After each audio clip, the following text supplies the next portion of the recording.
And the reality of it is, I think people now more and more are tapping into, they want that realness. They don't want the facade and the fakeness anymore. And we have to individually come to that point where, like, this fluff is not enough.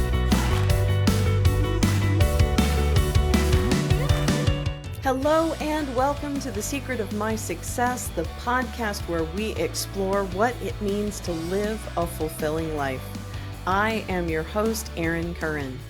In today's episode, I am speaking with Anja Weinberg. Anja grew up in the countryside of Northwest Germany. She's been running a wellness center in the Fort Lauderdale, Florida area together with her husband, Dr. Barry Weinberg, for over 30 years. Her common sense, get her done approach implements simple strategies so that wellness becomes a flow of greater well-being in all areas of mind, body, and home. Enjoy the episode. So today I have Anja Weinberg with me. Anja, thank you so much for joining. Erin, thank you so much for having me. How awesome is it here to be here and create this great conversation with you? Thanks, I'm excited. So what people might notice is the background for Anja looks the same as the background for Leslie because now we're trying an in-studio kind of a thing. So I'm excited to be doing that. So yeah, if you notice a little bit of something different, that's pretty much just what it is. So Anja, what I like to do to start off the conversation is to ask my guests to share about some sort of a life experience or some sort of a challenge that they've had that they noticed a shift around or that they were able to really apply some of the tools that they've been picking up with. So where would you like to start today? What an awesome question, Erin. It's funny, like at times, and I don't know about you, I know you have done a lot of different works, and we have kind of been on this path together at times. I don't know about you, but I find myself lately that really it's so present and in the now, just like being very, very intent on like who I'm being and loving what I'm being now. That sometimes, even when my family asks, you remember when we were kids? So and so, it's almost like I have to go back in my proverbial filing cabinet to kind of access that experience. And I guess the perfect example is I had an opportunity to go back to Germany recently and be with my family. And I hadn't been in 5 years. I grew up in the northern part of Germany, right on the Dutch border, very much in the countryside. It is beautiful. Talk about luscious green fields. It's very flat, but very green. Germans just love forest and forest air bathing, that whole concept of really connecting in nature. And it got me to look at, I get an opportunity that not many people get where I get to go back to my physical roots. I get to go back to the home, the property where I actually grew up. And my family lives there now for 4 generations. So it's the fun, exciting part of that. And there's also the like, oh, what's gonna come up, old stuff that wasn't released or integrated or what. But I really decided this time when I'm going back that I'm really gonna look at what if I never get to have that experience again? Like after seeing my parents who are still alive, we celebrated actually my dad's 80th birthday while we were there. And I hadn't been there in 5 years. And all my family lives there. And I have a very extensive family. I'm the oldest of five myself. And like I said, they live on a homestead. So it's very much in the country, lots of nature, lots of you growing your own food and the connection. I guess what I came back with is the connection to nature and nurture. And to me, the realization of home is wherever I go.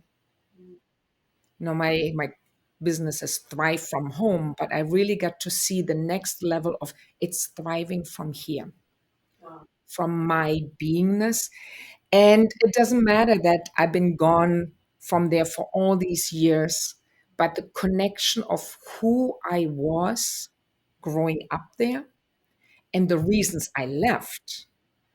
And now coming back was a whole different set of filters that were released, resistances that were released, and going back with such fresh eyes that I got to create the most perfect childhood and re-looking at growing up there and what were the amazing things I took away from. So one of them, of course, was being connected to nature and how dear that is to me, and how, it's like you can take the girl out of the country side, but you can't.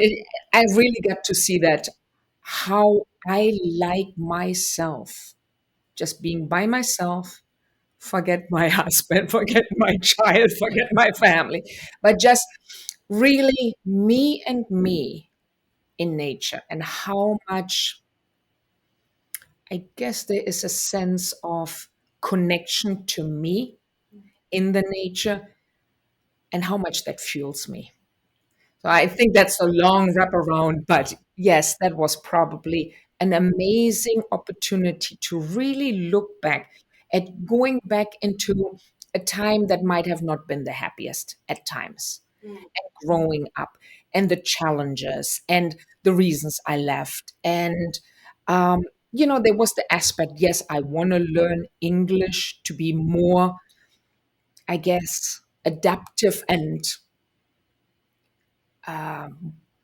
more effective and efficient in the area of business by learning English. But there were also other reasons where it was very convenient to kind of cut the cord. I'm not really looking at all of this because there was so much resistance there. So coming back and saying, wow, I'm coming back with fresh eyes on this community and really ultimately on myself. It's really, really an amazing story. I think that it's really powerful when you have the opportunity to be able to go back to something that seemingly hasn't changed. The people are still all there. The space is just the way you left it. And when you go back, was one of the things that you discovered how much you've shifted? Because I hear you're talking about like how amazing it was and how you really had such a delicious experience reconnecting, but it was reconnecting with all of the positives as well as, oh, I remember why I decided to take that path. You know what? You had the perfect word. It was really delicious. In really having an ownership of all the parts of me, if that makes sense. There was nothing I was denying anymore of how frustrated or angry and how much maybe rage comes to mind a little bit, of that experience of growing up and being a teenager and having parents that were so right order. And when you're a rebellious teenager and you're trying to find yourself, that doesn't always go along. And there was lots of resistance that I just end up putting on the layaway plan. I'm not dealing with this, you know. And to really come back and realize, like, wow, what an amazing life experience I created. And now I'm at the part in my life where I'm all good with all of it.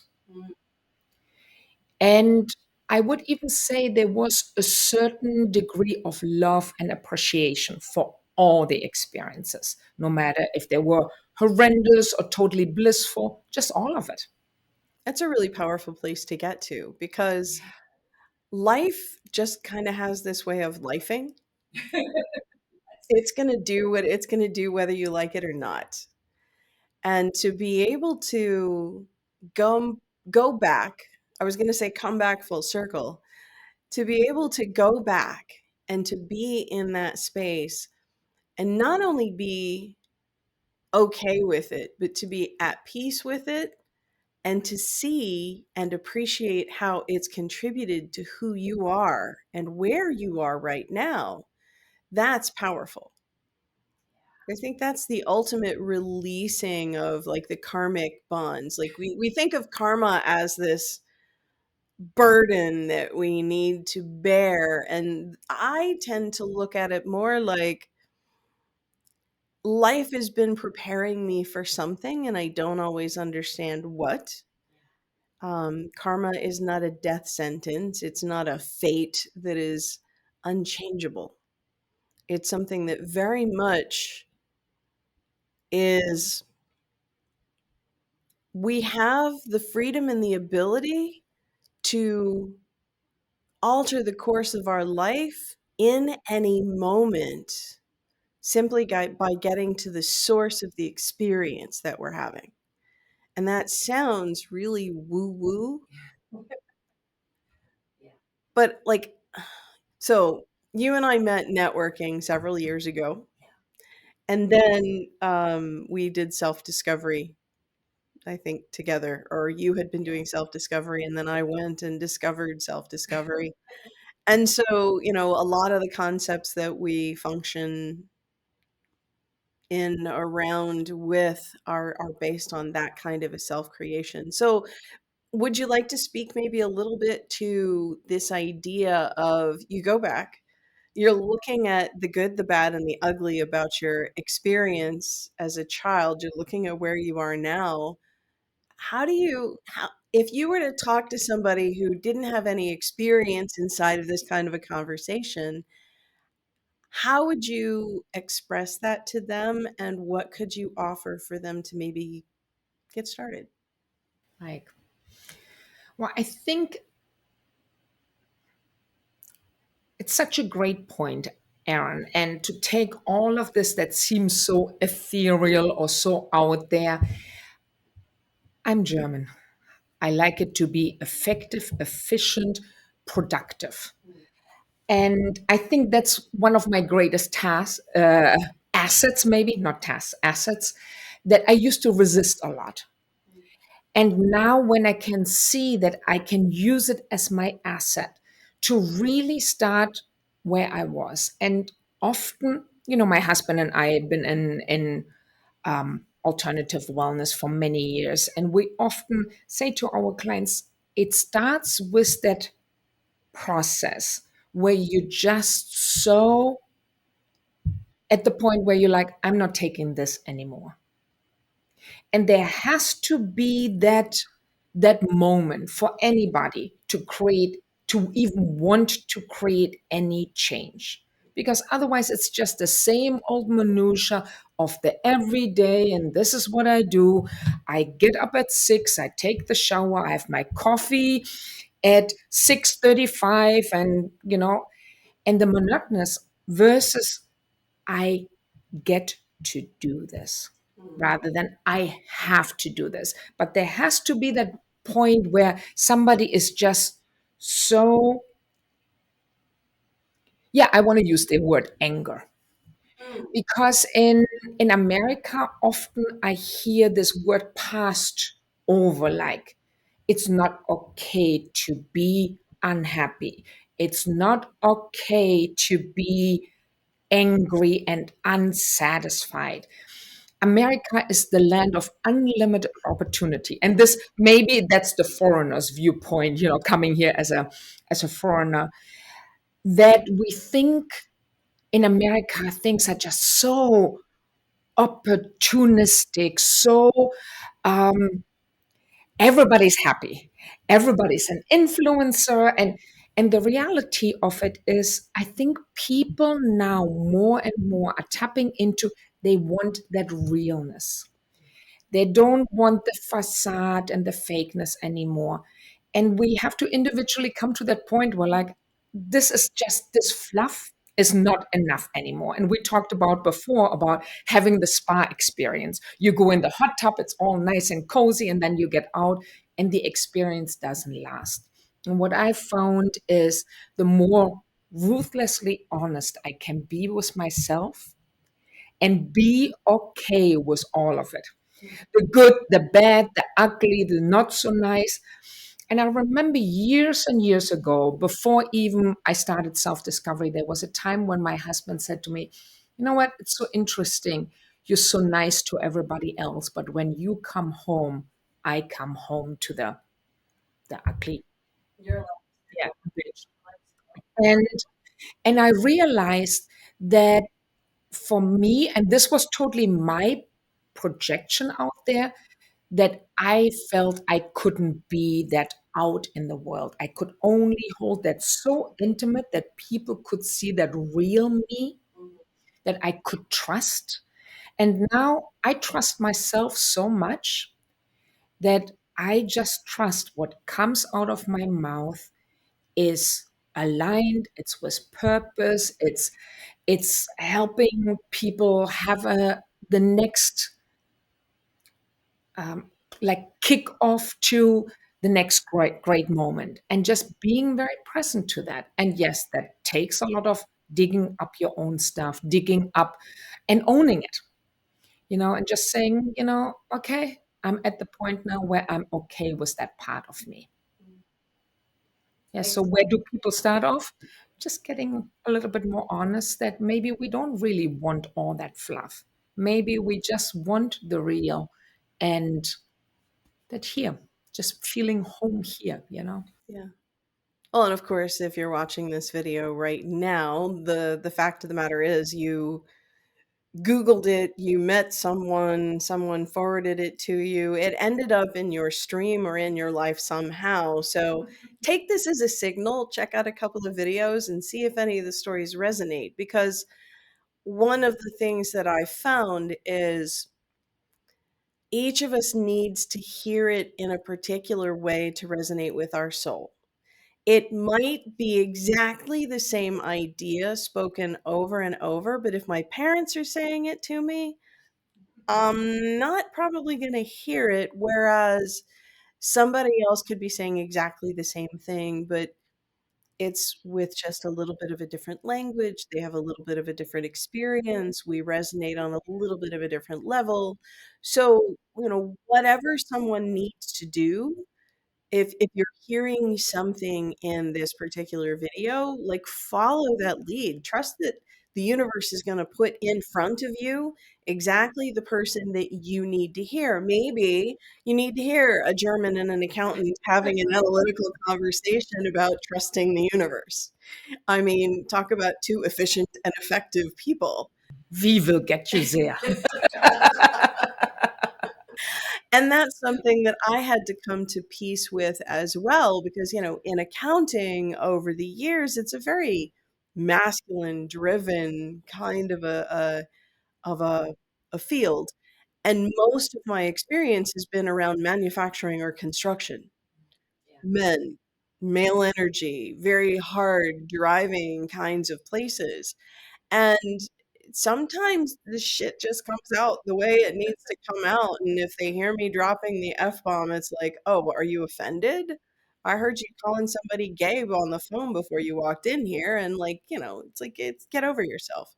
Um, so one of the things that I wanted to circle back to is this idea of anger, and, you know, I wrote a book, I published it 3 years ago now called Hey Your Way to Happiness, and it was exactly that kind of an experience because I had been so afraid of going into the anger and the rage and all of the stuff that I had been feeling because I thought as a Buddhist, as a person who's been personal development, I wrote the letters, I had the conversations, I shouldn't be feeling pissed off anymore. But one of the I got 2 things. One, I get to really own the experience that I have and grieve for what I feel like I lost before I can come to terms with it. And then secondly, sometimes that anger, before you can come to terms, before you can get to the grieving, before you can do the true reconciling, you need the anger to break through the inertia of the cage that you built for yourself. So, I love what you were talking about from that perspective of we tend to put anger in this taboo space. We're not allowed to talk about it. You're not supposed to get upset. You're not allowed to snap or have a bad day or a bad minute. And the minute you break this unspoken agreement, nobody wants to deal with you anymore. So, tell me, you came home, your husband says, "How come I get this version of Anya and everybody else gets the nice one?" Like, where did you go from there? Well, it's funny that that memory flew in. So I guess it was supposed to bring this conversation here. You know, my first degree was in hospitality management, and I in Germany it was very hands-on training and really in that industry being of excellence. You having a bad day in that industry cannot be on the forefront because the guest is king. You just treat them well and with excellence and next level of greatness, right? And there had been so much of that I became in my life that that's maybe what I thought was the safe place. If I'm nice, people like me enough. And I became just the nice girl. And there came a time when I really didn't want to be the nice girl anymore. I just wanted to be me. I just wanted to say what I felt needed to be said. And it came to a real, um, like, not reinventing myself, but regrowing myself up, if that makes sense. And just really being okay. You know what? If I get to express who I am from my core, and that is mostly, I am a happy person. I'm looking for opportunity. I'm optimistic. I'm always looking like next level of greatness. But all that came from, I integrated how unhappy I was, how angry at myself I was, and just really, I think, being ruthlessly honest. And at that time, not compassionate with myself because I blamed, I shamed, I was angry, resentful, all these things. But I know if I wouldn't have taken that space and that time to really integrate that. And yes, I had great things that were of support because I don't think anybody does that process alone. If you really want to, some people call it the dark night of the soul or the unbeaten path. You want to do that where you have people that can hold you to your greatness. And at times it almost feels like you have the angel and the devil conversation, both simultaneously in two different languages. but but it really came to the point when I'm okay owning all of this. It was like welcoming all of me back home. I don't know if you ever had this experience when you're living in a family or in a community or in a relationship, and every little thing gets swept under the rug. There's this one thing that bothers me. I'm not going to say anything because I don't want to rock the boat and get swept under the rug. I think that's the American saying, right? Sweep it under the rug. And there's another thing and another thing, and it just gets all put. But we're living this beautiful, pretend happy life, and we love each other so much, and we're so dedicated to each other. You know what? I never heard that phrase in Germany that I want somebody to complete me. I guess our language is a little different, in regards to how we say I love you in Germany. It's generally just expressed in your intimate partner. I never heard it from my parents, but that didn't mean that they didn't love me. They just had a different way expressing it. And Germans maybe are not known as the most emotionally expressive people. But so there was a lot of that going on. Sweep it under the rug. Never look at it. Just pretend it's not even there. And there comes a time when there's so many mountains in the living room under the rug that now you're mountain climbing. And when you have this this realization is I'm okay to undig this stuff and clean it all out. And it's like an inner house cleaning that can be so freeing. And at times, it doesn't feel like fun. I can laugh about it now, but how much I had to undig out of that. And now to realize, you know what a powerful creator am I to pull this all into my life, to learn this about myself. How freaking effective am I? How, and it's not all about the doing, it's just about the like, I'm okay with me. I mean, how many people in the world get to have that feeling? And it's not like 100% all the time, but more and more and more. And it's like this muscle I'm building, and yeah, I'm proud of myself. And for people to know that sometimes we start with all these experiences that we feel life has dealt us. You know, there's been the loss and the heartbreak and the terrible things that really pull people to shreds. Yeah, I I've had all of that. And to realize, you know, how much strength I gained through all of that. That really is the truth. When you say pulling it toward you, what comes to my mind is like when the movie The Secret came out, people are like, "Oh yeah, sure, I can sit in my chair in the living room and pretend I'm driving a Ferrari, and it's just going to show up in my driveway." And one of the biggest problems that many people have usually had with the law of attraction, which is really what The Secret is. The law of attraction is doesn't just turn on when you decide that that's what you want to do. It's on all the time. I remember being in a Millionaire Mind intensive, and one of the trainers said, "Well, it's like if you're thinking crap up in your head, you're thinking bad thoughts about yourself, bad thoughts about your friends, your family, your life." That's what he was calling the crap magnet.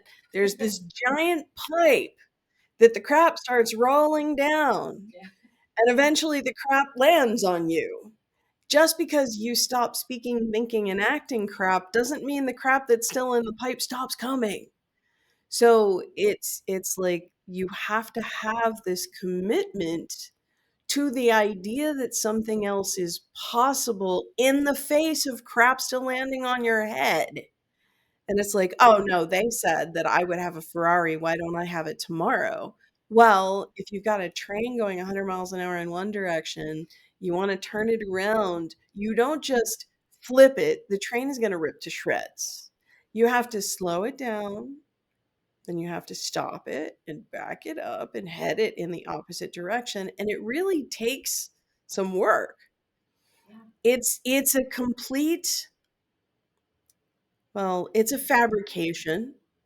It's a lie to think that, just because you see these people on Insta in Dubai and at the beach and la la la, you don't know what kind of a price they're paying to be there. You don't know if they're really on their last dime and they're traveling on somebody else's credit card and what they're doing to be able to do that, to earn that.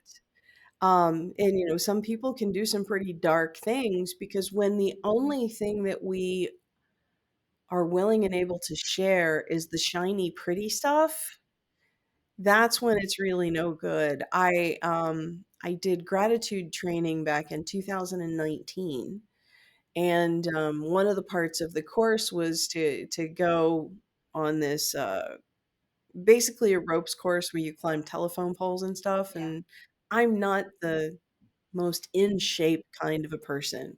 And I had done a ropes course before, like 15 years earlier, but I'm looking at that going, I did it once before. I don't have to do it again.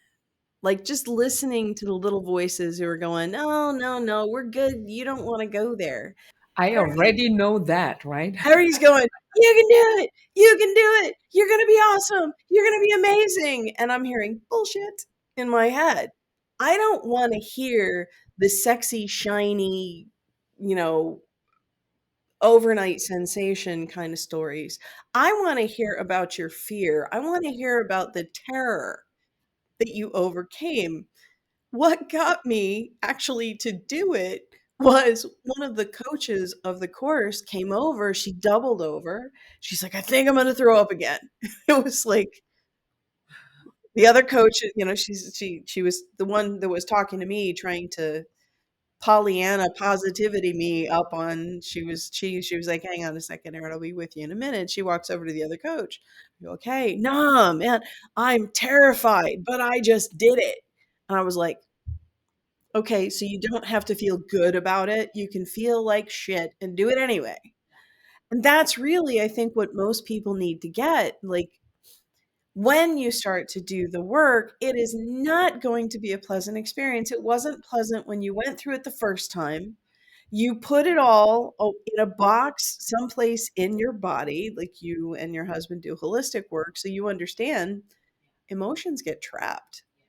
And so disease is really just the crap that you haven't taken out for decades. And here you are wondering why you're sick. The medications are increasing. You've got problems and challenges that you don't understand. And we tend to have the same diseases as our parents because we tend to ignore the same conversations that our parents do, as well as having the same eating habits and exercise habits. But all of it holistically is related. If you're not willing to dig in, as you say, then you're not gonna be able to get the results. But at the same time, you also said something really valuable. And I'm gonna back up because we had been talking before we started recording. We had a fantastic conversation that I had to stop in the middle. I'm like, "Nope, I wanna record this." Um, we were talking about personal development, and we were talking about going to the 3-day weekend and coming out feeling on top of the world, and that was where you shared the idea of the spa experience. They in Landmark, on the 3rd day, they say that people pop after a particular conversation. I never popped, and so I thought I didn't get it. The truth of the matter is, even if you do pop, if you don't have a coach or have a community or have support and continue to do the exercises, you're not going to get it. And the people who are successful are the ones who have those around them that are unerringly, unendingly committed to you winning. It's not the people who helped create the monsters who don't wanna look at those because they don't want to admit or acknowledge what they may have contributed or how they feel and experience. And so, like, I think selecting your support network, discovering your support network is vital to the process. How did you find your support network? Well, I mean, first of all, you ripped yourself up from your homeland and threw yourself into the United States just to try and get rid of it. Did it work? Yeah, as soon as they stamp your passport or your no, no, it really doesn't work like that.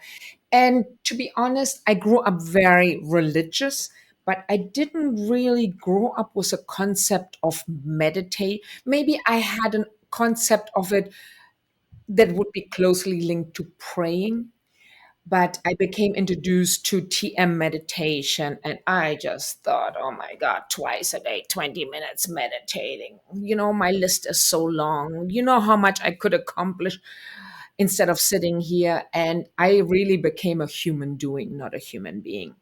And I think that's so true for most of us when we place the value, the self value on how many things we do, how many things we accomplish versus the beingness.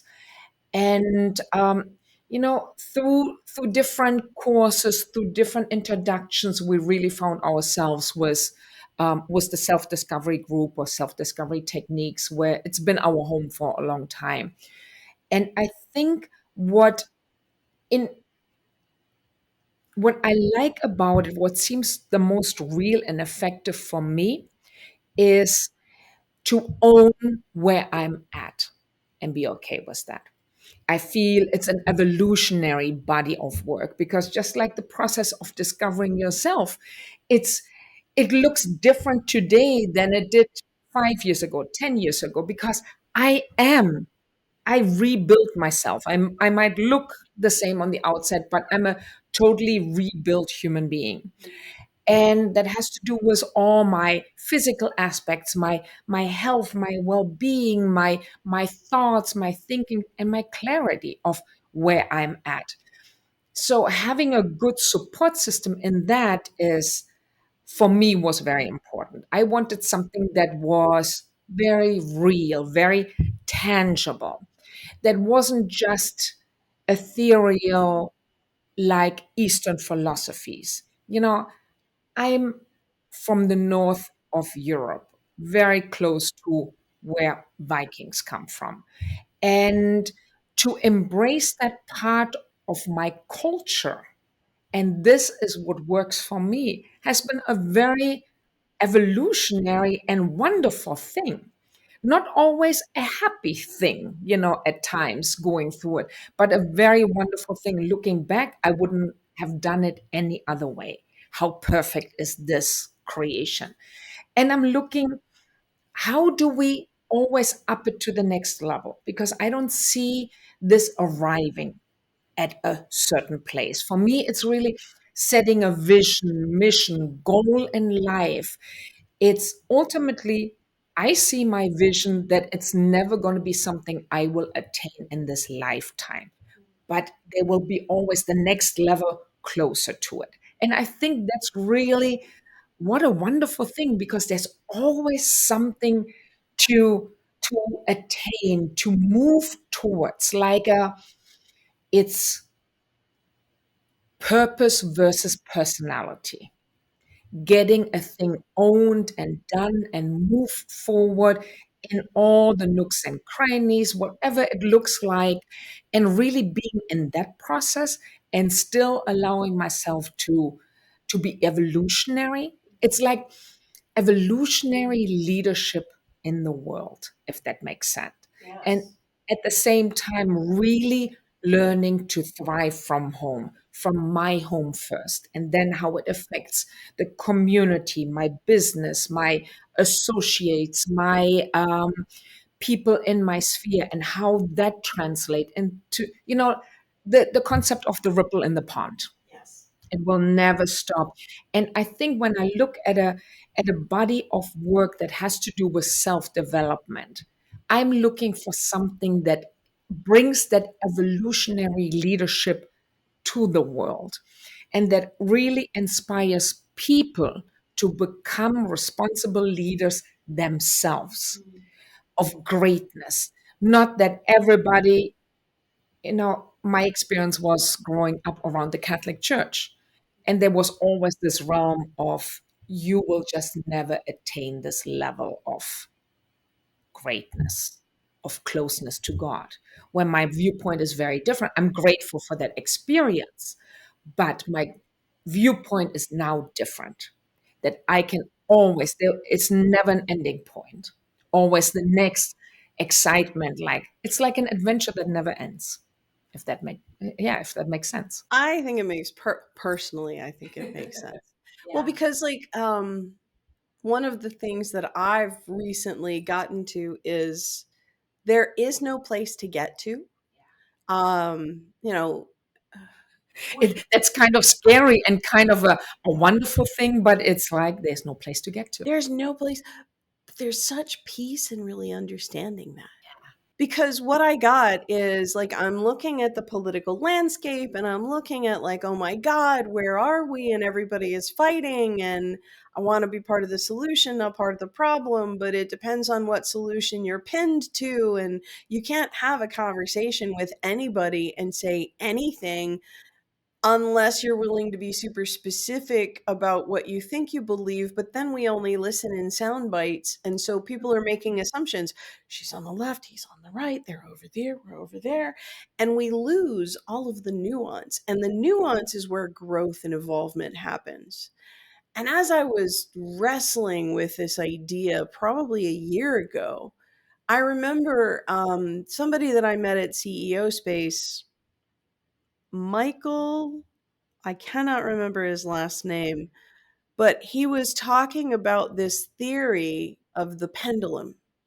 And every 20 years, the pendulum goes from complete and total independence to complete and total collectiveness and back. And like he's pointed to the song artists, the movies, the plays, the icons, the leaders, the experiences, the laws, like all aspects of our society reflect this swing. The swing never stops. It's like right now, I think we're coming out of a highly collective period and we're starting to come down to the base of the curve and we're going to go back into a highly individualistic realm. And it's not like there's anyone on the face of the planet that can stop that. It's part of our growth. And when we see that, I'm having an experience as create like seeing myself as creator separate and apart. Like if you believe the idea that we're all one, we're all connected as one, then what the hell is the point of this? Well, in some philosophies, the point of this is to, I am God, if you will, experiencing myself as Erin and you're God experiencing yourself as Anja. And it's just entirely for the experience and nothing more. And there is no point. And you learn what you learn. And if you don't learn anything, that's a thing as well. It's kind of, from my perspective, I think that's kind of a boring place to be. I'm like you. I've struggled with a lot, and I've gone through my life thinking that I'm broken and there were things that I needed to fix. That thought was what prevented me from really getting anywhere because the spa experience never fixed me. Yeah, it usually doesn't, does it? It never does.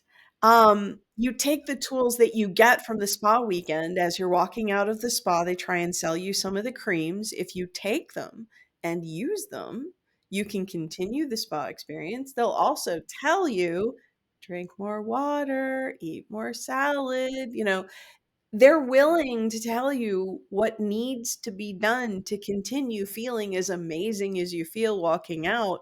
Are you willing to do it?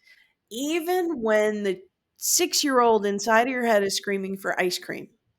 You can have the ice cream every now and then, but if you're eating it all day, every day, you're not going to get there. So I really feel like the saha aspect, the illusion is that there is any place to get to.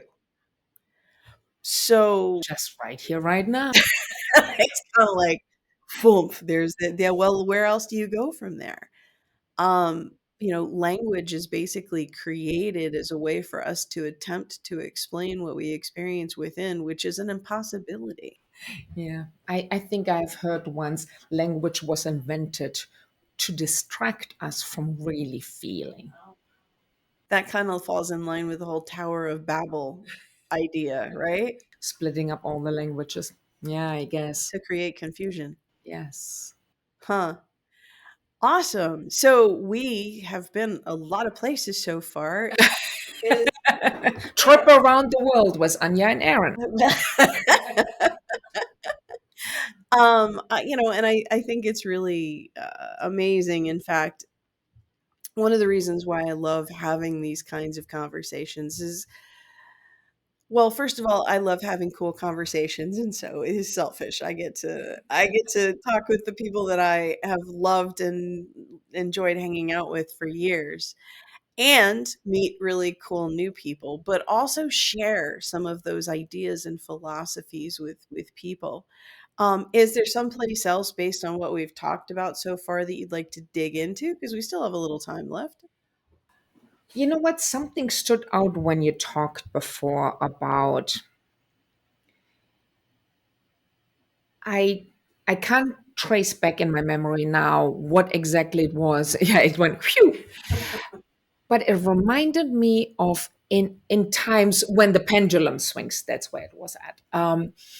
We think we make things easier for the next generation, for our children, by making it easy on them. Well, I don't think that is really the purpose of life, for things to be easy. I'm really come to this realization that life is really about embracing these amazing adventures at moments call that we create for ourselves.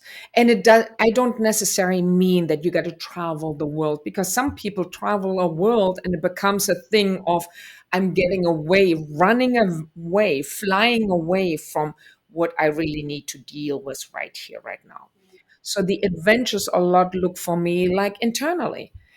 And as we make things more honest, I think I am also a big believer in mentorship through the generations. I think there is so much amazing juiciness to be integrated from older people, and appreciation, and younger people and children. I grew up in generational living, and it comes with its own challenges. But the amazing times that most of us remember from kids being around maybe grandparents, or cooking our favorite, baking our favorite cookies with a grandma, or maybe it wasn't your physical grandma or your physical mother. Like, often what I hear back from people is, oh, but you don't understand. I had such a tough childhood. Well, who didn't? You know, it's like, if I would really describe what my childhood looked like, very young, growing up on a farm and being very nature correct, connected, it was very matter of fact. If you didn't run fast enough, the cow could get you. And, there is a wonderful matter of factness in that natural way of right order to grow up. But it doesn't always feel fluffy and nice. So, do most of us have a nice childhood? No, but with ownership, I now can say, wow, I had an amazing childhood, and how grateful, and pick out the pieces. So I do believe in that mentorship, and in bringing that to the next level. And, talking about the swing, for me, it's also, there is a saying, and I'm totally paraphrasing because I don't remember the exact words, but strong men create easier times. Easier times create weak men. And there is so much to be said for holding people accountable to be self responsible, being self reliant. And when I know I can take care of myself physically, mentally, spiritually, in all the aspects, and I can empower people around me, like my family, my community, to do that themselves, wouldn't we all be in a much better place? I mean, we live in South Florida, you and I, and hurricane season is a yearly occurrence, even though we haven't had many. But don't you at least want to be prepared for you and your family to take care of yourselves? It goes back to the fundamentals. At least for 3 to 5 days to be self sufficient. I mean, there is such a freedom in that, to know, like, I'm good. I don't need to rely on anybody to come out and save me, like I'm a victim or I'm in distress. Don't get me wrong. I believe in, if you really need help and a bone is sticking out of your arm, yes, of course, you go to the hospital. It's like, use common sense, be evolutionary, and be smart at the same time. Use your common sense, use discretion. But when it comes to being self responsible and teaching that to my family, to my child, to my kid, then we see again people being strong for themselves. And I think there's a lot of that around the positivity that we're experiencing, that everything has to be the shiny syndrome, that we really got away from it. I think so. The full quote, I actually started writing it. Okay, yes, yes. Sorry, I'm moved. Tough times create strong men. Strong men create easy times. Easy times create weak men. Weak men create tough times. And it rolls on down the hill. And one of the other things that crying podcaster coming at you live. One of the other things that came to my mind is yes, it's good to be self sufficient. Yes, it's good to be empowered and strong in a hurricane season and, to know that you're covered for 3 to 5 days. But it's also good to be prepared so that EMS is not trying to take care of you because you forgot to buy water instead of taking care of somebody who truly was hurt. Yes. So, like, if we all are responsible for ourselves, it's not just so that I can be strong and take advantage. It's not a power play. It's actually like on the airplane, you put your oxygen mask on first. Self You responsibility. can't help anybody else if you're not solid yourself. And that was something that was really key because one of the things that Abraham Hicks said at some point is you can't be poor enough to help broke people. You can't be you can't be sick enough to help somebody who's not well get better. Like, there's no way. What you do is you take care of yourself. You be responsible for I be responsible for my life and for my experience and for my mood. And, earlier we were talking about anger. There's righteous anger and then there's well-placed anger. So, is your anger something that is coming up because you really are justified in being angry about this? Or is your anger coming up because you're affronted because you think your life should be easy ahead of everybody else? Yes, we're all dealing with the same thing. And one of the things, like Jordan Peterson says, is clean your room. When my house is in order, then I can have a conversation with somebody else. Then I can support somebody else trying to make it through to the other side. Then I'm not a problem for somebody else to be solved. Being a victim, I mean, like, there are times when someone takes advantage of you. It's a horrible thing. But to live your life like that 20-minute piece of your life defines you for the rest of your life. Because we have the tendency to nurture these moments, and we nurture them all day, sometimes lifetimes. Years ago, I was part of an entrepreneur group, and we would meet on Tuesdays on Las Solas. And there was a woman that really just impacted me. Her face was mangled. I believe her name was Kathy. She was even interviewed on TV shows. She survived a horrible attack by one of her neighbors. And she was gorgeous, model gorgeous before, and now her face is all this. And I always remember what she told me, and I have an even greater viewpoint on that now. She said, "Look, becoming a victim of that attack wasn't necessarily my choice, but choosing to stay a victim, that's my choice, and I'm not choosing to stay that." And there's a whole nother level that I've gained over the years, that maybe we do attract these experiences into our lives to gain that strength of overcoming, to gain that strength in being more self-responsible. I think there's always something that we get taught in these core lessons. And the loss of a loved one, the loss of a child, that can be the access to learning so much love that you didn't know your heart could be breaking or ripping open to that degree, where you're so vulnerable and you're just allowing and learning through that experiencing, and you're like a becoming of the next level you in that process, rather than I gotta resist this experience and hold it, and now I am the victim of the system or the man. versus like, wow, what can I take from here?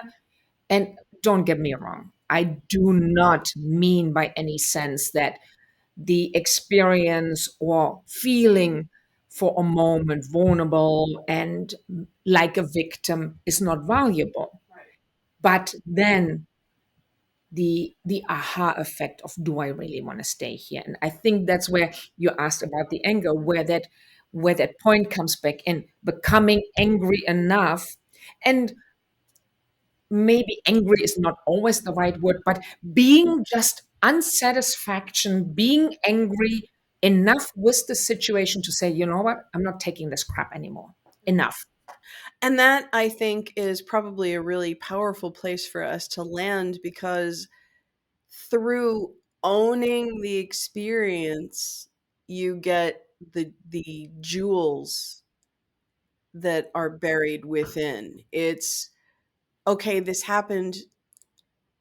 You can say that it happened to you, or you can say that it happened for you. You through you. That's another level altogether. That'll be a whole other conversation. But what comes to mind is, once I finally got to own that I've had a particular experience, and I can continue to bitch for the rest of my life and be miserable and unhappy, or I can just kind of go, okay, great. So this is how my life has gone so far. Do I choose to keep living like that has sway? Or do I choose to step the hell up and move the fuck on? Perfectly put, Aaron. Yes. So, Get or done. yeah, exactly. Is there anything else that, I mean, we've been a lot of places and had a really rich conversation, I personally think. Any parting thoughts that you'd like to leave our viewers with? Well, you know what? To sum this all up for me, and maybe some of you can relate, it's really about, it's not necessary that it's all for us, but sometimes we're just in front of the next person who just needs to hear what we have to say. Because you might not be in in the time frame or in the process of doing anything that we discussed today, but maybe you know somebody, or maybe later on there will be like, wow, I remember that conversation that I listened to or was part of. And I think that's how it always is. At first it might be that little tap tap tap, and then the knocking, and then the are you listening now? and and just the trusting of, you know what, I create people around me that do believe in my greatness, and sometimes it feels like ruthless compassion. And I've always said I rather have the just honestness, just really honest raw people. I appreciate people with rich life experience. Yes, the fluff is all nice and it looks good and the shiny, but give me the real, the raw, the life experience. It's like when you sit with a person and have that rich conversation, it just impacts you here. Yes, You know? I agree. Well, thank you for a wonderful conversation. We have been many amazing places, and I am sure that the listeners and viewers will have lots to mull over based on this. Thank you, Anja, for joining me today in studio and for making the space to share so much of yourself with us. Aaron, thank you for the great space you provide, your beautiful studio, and for really creating impactful conversation. Thank you. You're welcome. Thank you so much for watching another episode of The Secret of My Success, the podcast where we explore what it means to live a fulfilling life. I'm your host, Erin Currin. Until next time.